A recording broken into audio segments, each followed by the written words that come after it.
ಸಚಿವ ಪ್ರಿಯಾಂಕ್ ಖರ್ಗೆ ಅವರು ಗ್ರಾಮೀಣಾಭಿವೃದ್ಧಿ ಮತ್ತು ಪಂಚಾಯತ್ ರಾಜ್ ಇಲಾಖೆಯ ಜವಾಬ್ದಾರಿಯನ್ನ ವಹಿಸಿಕೊಂಡ ನಂತರ ಒಂದಿಲ್ಲೊಂದು ನೂತನ ಯೋಜನೆಗಳನ್ನು ಜಾರಿ ಮಾಡಿ ರಾಜ್ಯದ ಜನರ ಮನಗೆಲ್ಲುವಲ್ಲಿ ಯಶಸ್ವಿಯಾಗಿದ್ದಾರೆ.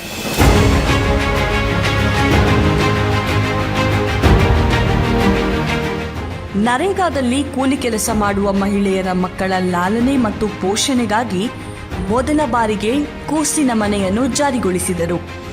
ಇದರಿಂದ ನರೇಗಾದಲ್ಲಿ ಕೂಲಿ ಕೆಲಸ ಮಾಡುವ ಮಹಿಳೆಯರಿಗೆ ಇದು ಸಾಕಷ್ಟು ಅನುಕೂಲವಾಗಿದೆ.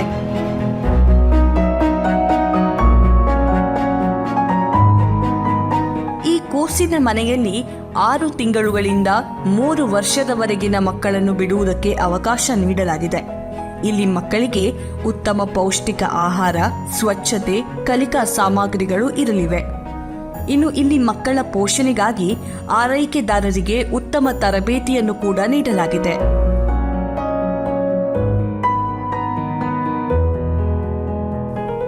ವಿಜಯಪುರ ಜಿಲ್ಲೆ ಇಂಡಿ ತಾಲೂಕಿನ 38 ಗ್ರಾಮ ಪಂಚಾಯಿತಿಯ 31 ಗ್ರಾಮಗಳಲ್ಲಿನ ಕೂಸಿನ ಮನೆಯಲ್ಲಿ ಸುಮಾರು 392 ಮಕ್ಕಳನ್ನು ಆರೈಕೆ ಮಾಡಲಾಗುತ್ತಿದ್ದು, ಇದೀಗ ಇಂಡಿ ತಾಲೂಕಿನ ಕೂಸಿನ ಮನೆಗಳು ಇಡೀ ರಾಜ್ಯಕ್ಕೆ ಮಾದರಿಯಾಗಿವೆ.